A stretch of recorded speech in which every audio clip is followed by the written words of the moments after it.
오늘은 야고보서 말씀을 통해서 믿음의 도전이라는 제목의 말씀을 함께 나누도록 하겠습니다.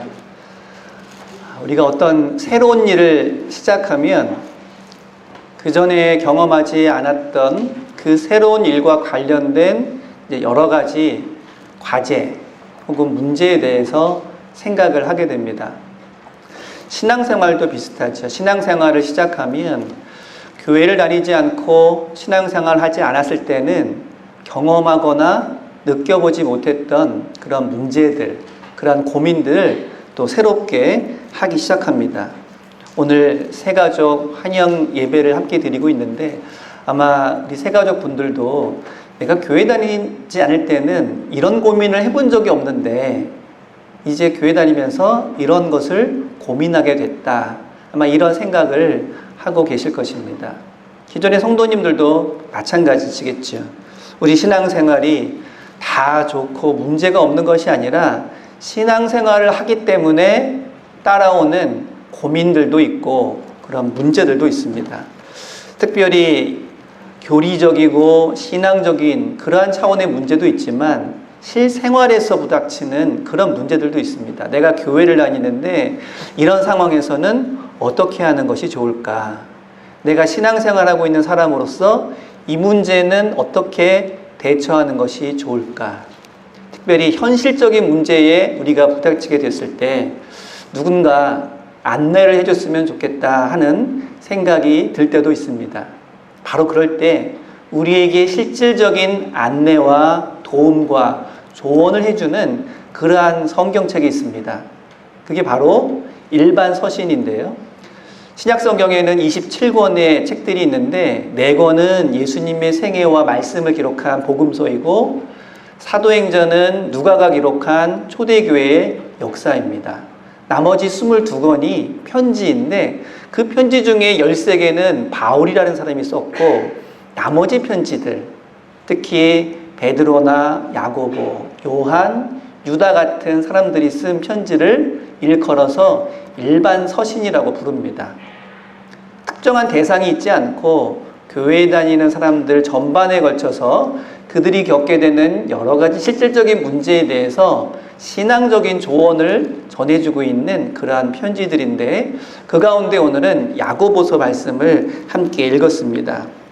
야고보서는 이야기를 아마 많이 들으셨을 겁니다. 이 야고보서 짧은 편지를 가만히 읽어보면 굉장히 구약에 있는 잠언서와 비슷하다는 것을 보게 됩니다. 그래서 사람들이 이 야고보서를 신약의 잠언서다 이렇게 이야기를 하고 있습니다. 우리가 신앙적인 관점을 가지고 어떤 문제를 어떻게 대처할까? 여기에는 참 지혜가 필요한데 이러한 신앙의 지혜를 전해주는 그러한 신약 성경이 야고보서라고 할 수 있습니다. 오늘 이 야고보서 말씀을 함께 나누면서 내가 지금 경험하고 있는 신앙적인 문제, 또 신앙과 사회생활을 동시에 이어가면서 겪게 되는 그러한 실질적인 문제에 대해서 깊이 있는 해답을 함께 찾아가는 그런 시간이 될 수 있기를 바랍니다. 오늘 우리는 야고보서 1장 1절부터 8절까지 말씀을 함께 읽었습니다. 이 8절까지의 말씀의 내용은 신앙을 가지고 살아가면서 여러 가지 시련과 어려움을 겪게 되는 일이 많은데 이럴 때 우리는 어떻게 대처하고 어떤 마음을 가져야 하는가라는 내용입니다. 시작부터 시련과 시험이라는 것으로 이야기를 시작하고 있는 걸 보면 야고보도 그렇고 야고보가 몸담고 있는 교회에 참 많은 어려움이 있었구나, 많은 시련이 있었구나 라는 것을 짐작할 수가 있었습니다. 특별히 1절에 보시면 야고보가 흩어져 있는 12지파에게 문안하노라 라는 말로 시작을 합니다. 흩어져 있는 12지파. 뭔가 시작부터 내용이 밝기보다는 힘들고 어려운 느낌이 다가오죠. 왜냐하면 우리가 함께 모여서 뭔가를 도모하는 것은 아주 평안한 상태를 의미하는데 그 사람들이 흩어져 있다, 뭔가 어려움이 닥쳐서 함께하지 못하고 있구나 라는 정황을 반영하고 있기 때문입니다. 특별히 12지파라는 말은 전통적으로 이스라엘을 가리키는 표현입니다. 그렇다면 이 말은 이스라엘 백성들이 유대 땅에 그대로 머물지 못하고 어떤 이유에서 다른 나라로 흩어져서 살 수밖에 없는 그런 상황을 전제하고 있습니다. 초대교회는 여러 가지 어려움들이 있었는데 특히 로마가 지배하면서 주후 70년에 예루살렘이 파괴가 되었고 유대인들이 그 전 세계에 흩어져 살게 되었습니다. 참 힘들고 어려운 타향살이를 하고 있는 것인데, 근데 사실 이스라엘 백성들이 이렇게 이방 땅에서 살아간 것은 이때가 처음은 아닙니다. 몇백 년 전 바벨론 시대 때부터 이스라엘 사람들은 포로로 끌려가기도 하고 다른 이유 때문에 다른 나라에 가서 살기도 하면서 그 지역에서 유대인 공동체를 이루며 살아갔습니다.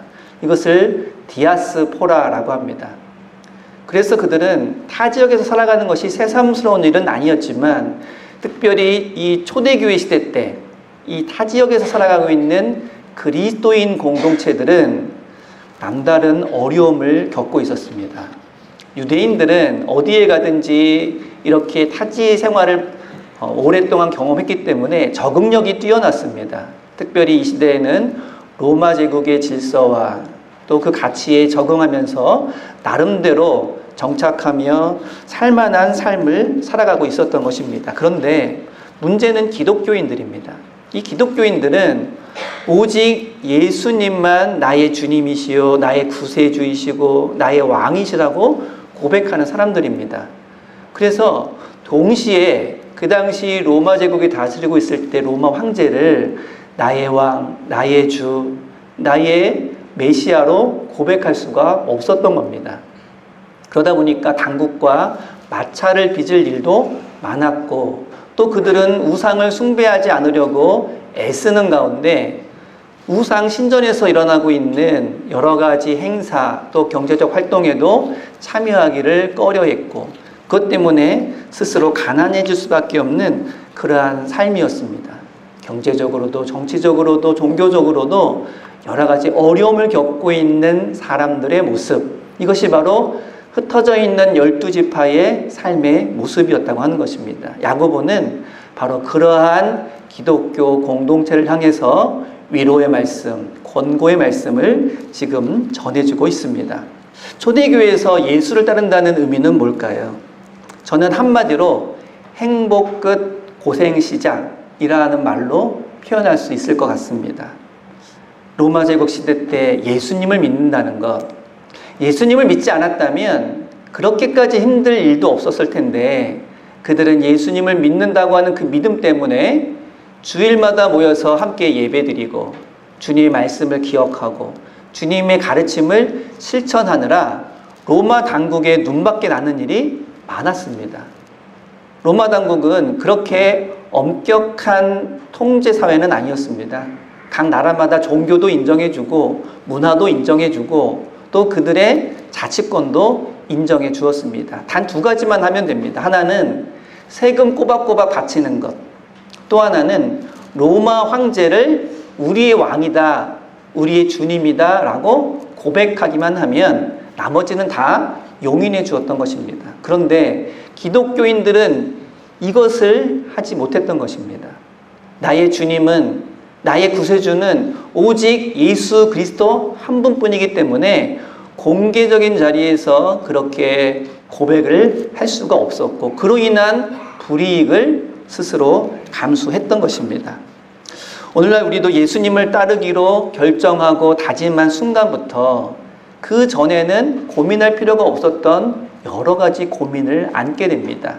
주의를 지키고 헌금을 하고 교회에 나와서 봉사를 하고 또 교회에서 전해지는 말씀에 따라서 살아가야 하고 이웃을 섬기고 여러 가지 일들을 예전에는 신경도 쓰지 않았는데 이제 신앙생활하고 교회를 다니니까 신경이 쓰이기 시작한다는 겁니다. 특히 주변에서 이제 핍박이 다가오기 시작합니다. 네가 언제부터 교회를 다녔다고 이렇게 교회 다니는 티를 내냐.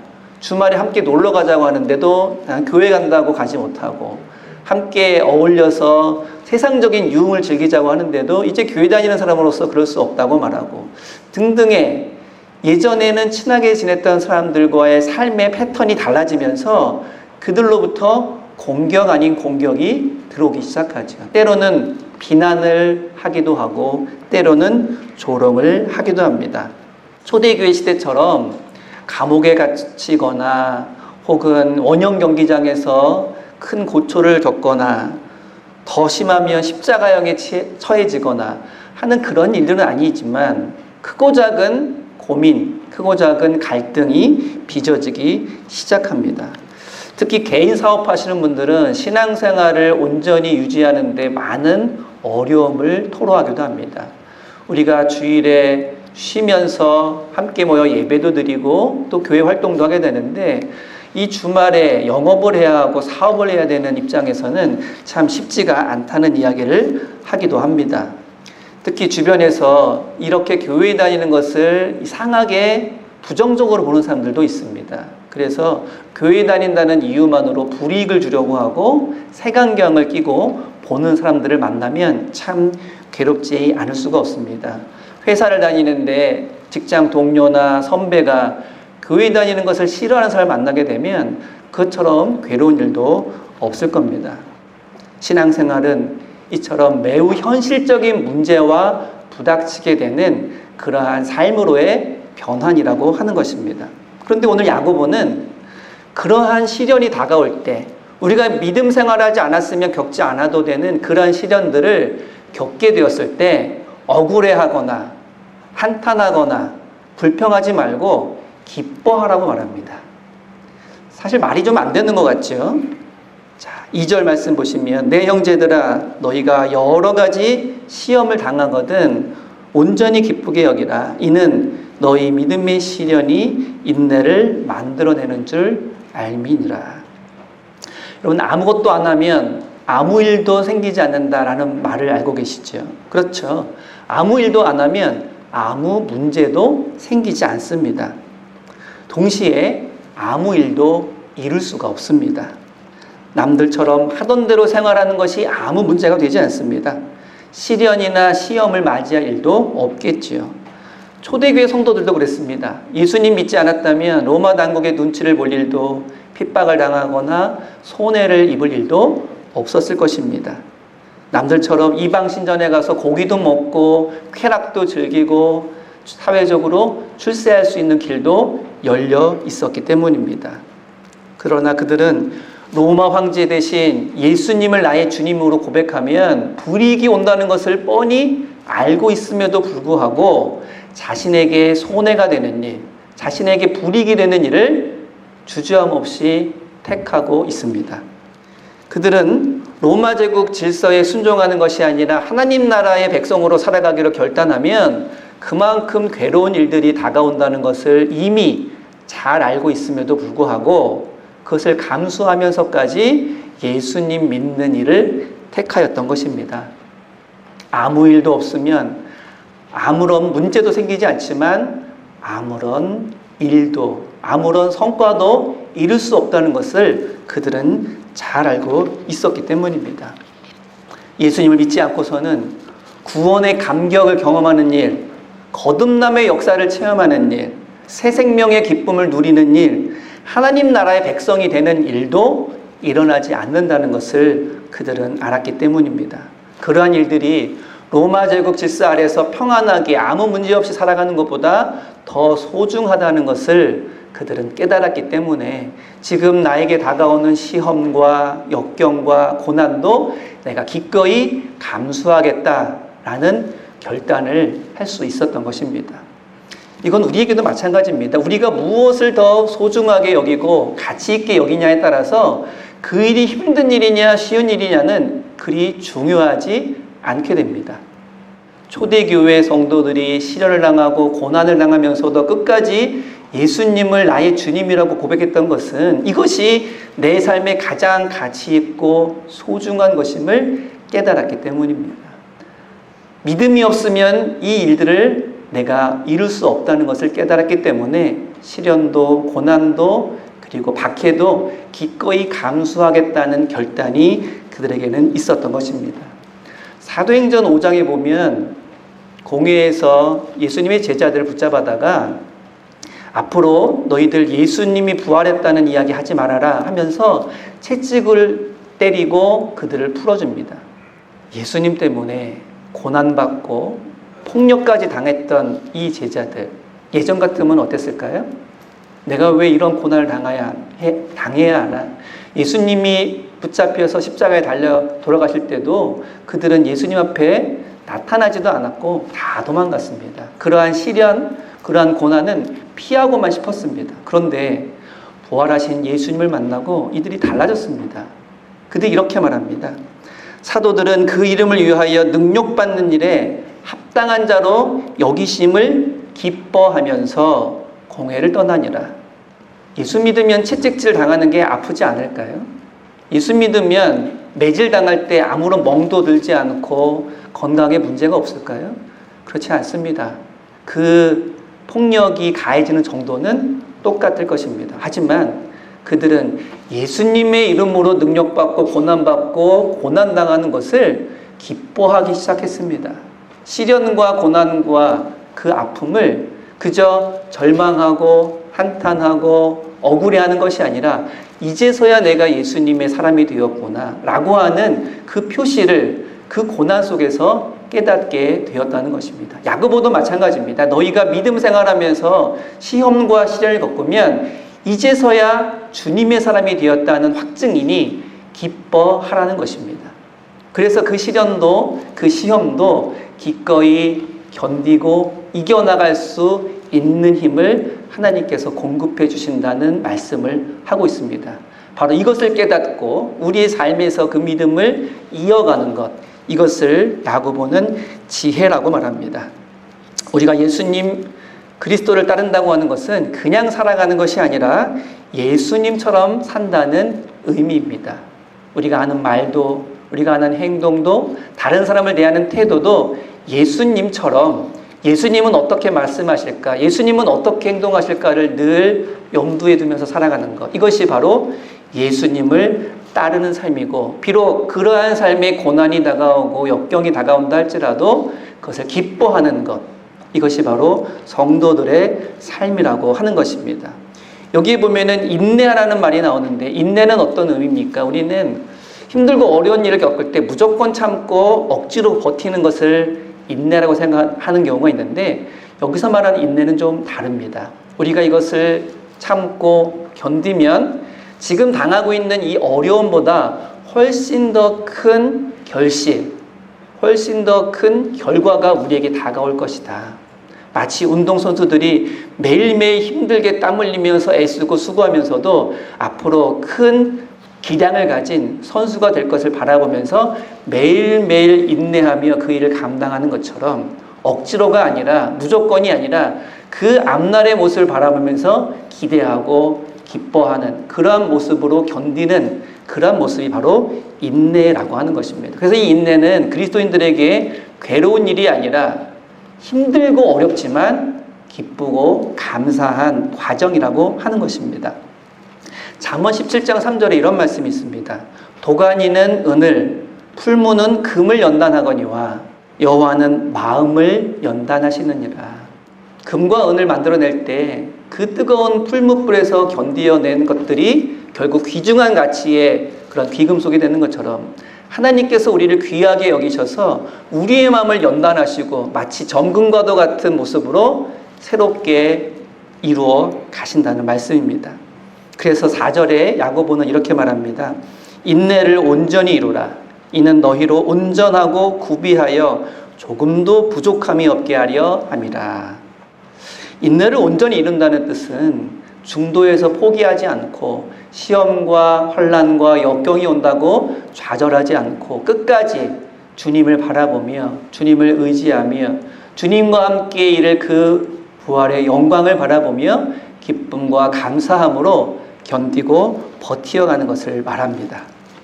온전하다는 말이 물질적으로 부족함이 없다는 그런 뜻이 아니고 주님 한 분만으로 만족하며 감사하는 삶, 이것이 온전한 그리스도인의 삶이라 할 수 있습니다. 어떻게 그것이 가능할까요? 세상에 살다 보면 주님 한 분만으로 부족한 것이 너무 많지 않습니까? 경제적인 문제, 사회적인 문제, 사회적인 지위의 문제, 여러 가지 것들은 모두가 다 충족이 되어야만 만족될 수 있다. 우리는 그렇게 생각합니다. 재물도 명예도 권력도 많으면 많을수록 좋다는 이 생각에 가지고 있는 함정이 있습니다. 과연 어느 때가 이르면 만족할까요? 참 놀라운 것은 이러한 재물과 명예와 권력은 가지면 가질수록 마치 바닷물을 마시는 것처럼 더 큰 갈증을 느끼게 된다고 하는 것입니다. 주님께서 우리에게 주시는 이 온전함과 인내를 통한 이러한 다 이루어가는 모습은 세상의 것을 많이 가져서가 아니라 모든 것을 다 비우고 내려놓았을 때 그 안에 가득 채워지는 주님의 은혜와 사랑으로 말미암아 만족하며 온전하게 되는 그러한 삶을 말하고 있습니다. 이것을 깨닫는 것을 야고보는 지혜라고 말합니다. 5절에 그 지혜를 하나님께 구하라고 권면합니다. 너희 중에 누구든지 지혜가 부족하거든 모든 사람에게 후히 주시고 꾸짖지 아니하시는 하나님께 구하라. 그리하면 주시리라. 어떤 상황 속에서도 하나님을 신뢰하고 의지하며 그러한 신뢰가 우리의 삶 가운데 드러나는 모습, 이것을 야고보는 지혜라고 말합니다. 그 지혜는 세상에 어떤 것을 이루어서 내가 높은 자리에 올라가고 성공하는 그런 지혜와는 다른 모습입니다. 오직 주님으로 인하여서 기뻐하고 감사하며 충만한 삶을 살 줄 아는 지혜, 그러한 지혜가 저와 여러분 모두에게 충만히 넘치기를 기도합니다. 우리가 신앙생활 처음 하면 교회 모든 것이 낯설고 새롭고 어색하기만 하지만 어느덧 나도 새 가족들을 환영하고 그들을 도와주고 함께 해줄 수 있는 모습으로 성장해 나가는 것처럼 우리 하나님께서 인내함을 가지고 끝까지 포기하지 않고 기쁨으로 그 길을 걸어가는 저와 여러분 모두에게 시련마저도 극복하고 이겨나갈 수 있는 믿음의 성장과 크기와 깊이를 허락해 주실 줄로 믿습니다. 이러한 모습을 바라보면서 늘 기뻐하며 감사하며 우리 믿음을 이어가는 저와 여러분 모두가 되시기를 기도합니다. 기도하겠습니다.